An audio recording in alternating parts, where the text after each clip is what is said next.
Russia has ordered a humanitarian corridor to open to allow people to be evacuated, but there was no mention of whether medical or food supplies would be able to enter the area. Inside, some 400,000 people are under siege, having endured relentless bombardment from a Syrian government offensive from the air and recently also on the ground. The offensive is now entering its second week. Russia is the Syrian regime's key ally in a civil war that has plagued the country for almost 7 years, with heavy fighting now centered on Eastern Ghouta, an area near Damascus. Russian intervention, with troops and weaponry, has helped tilt the balance in Syrian President Bashar al-Assad's favor. A United Nations resolution on Saturday calling for a 3-day ceasefire in Syria appears to have done little to halt the fighting. It wasn't clear from the UN resolution when the ceasefire was meant to come into effect, or how it would be enforced. Britain's Deputy Ambassador to the UN, Jonathan Allen, said that Russia's announcement of a 5-hour pause in fighting was not considered to be the implementation of the ceasefire, but it does show that it can be implemented. So Russia can implement if it chooses to. If it's able to do a 5-hour pause, it's able to do a 24-hour pause, he told reporters. So it's up to Russia whether it wants to implement the resolution that it signed up to and voted for, or whether it wants to play cynical games. Stefan Dujarric, the spokesman for the UN Secretary-General, said aid workers were waiting to enter the area. We stand ready as soon as the conditions are safe for truck drivers, humanitarian workers to roll into these areas, Dujarric said during the daily UN press briefing. We need to ensure that there are no roadblocks, whether physical or administrative. Whether 5 hours is enough or is not enough is a difficult question to answer. 5 hours is better than no hours. Asked if rebel groups had indicated if they would go along with the Russian proposal of 5 hours, Dujarric said, the proof will be in the silence. Once the guns go silent we know. The White House on Monday condemned the Syrian regime's actions in Eastern Ghouta. Syria is terrorizing hundreds of thousands of civilians, White House Press Secretary Sarah Sanders said. The regime's use of chlorine gas as a weapon only intensifies this. The United States calls for an immediate end to offensive operations. Several people in the suburb were treated for exposure to chlorine gas, Syrian opposition groups said, as airstrikes and artillery fire from the regime continued on Sunday.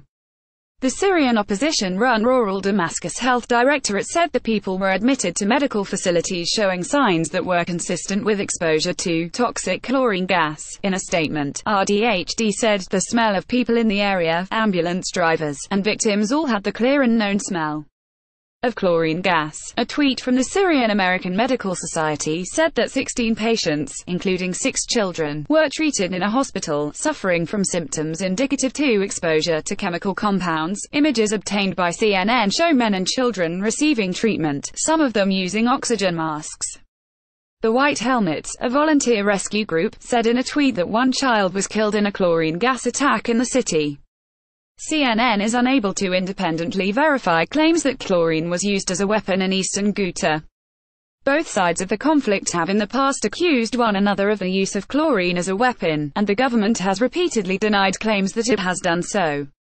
Russian Foreign Minister Sergei Lavrov told reporters that allegations of a chlorine attack were a hoax, and attacked the White Helmets for promoting what he described as fake stories.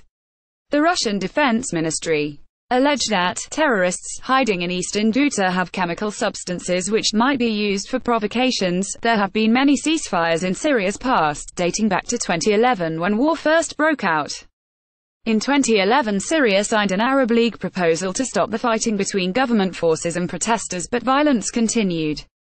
In February 2016, the US and Russia coordinated a partial ceasefire near Aleppo and Raqqa, but that fell apart only days after the truce took effect.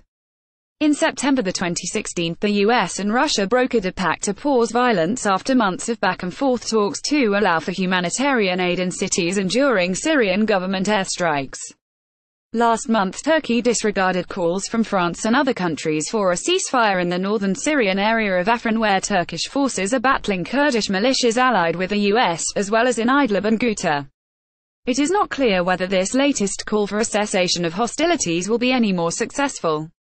The UN ceasefire resolution, which passed unanimously on Saturday, noted that the truce shall not apply to military operations against the Islamic State, al-Nusra and other groups associated with them, or those deemed terrorist organizations by the UN Security Council. The main rebel units actively holding territory in Eastern Ghouta are the Islamists Jaish al-Islam and Falak al-Rahman, who have taken part in peace negotiations in the past. According to activists, there are small pockets of Hayat Tahrir al-Sham, an al-Qaeda affiliate, still in the area. Both the Syrian Observatory for Human Rights and Syrian state-run media Sana reported that shells hit regime-controlled areas in Damascus on Saturday morning. Armed groups positioned in Eastern Ghouta on Saturday targeted with more than 55 mortar and rocket shells with sniper fire the residential neighborhoods in Damascus and its countryside, injuring a number of civilians and causing material damage, Sana said. Sana reported that 21 rocket shells were fired on residential neighborhoods in Damascus City and other areas in the capital.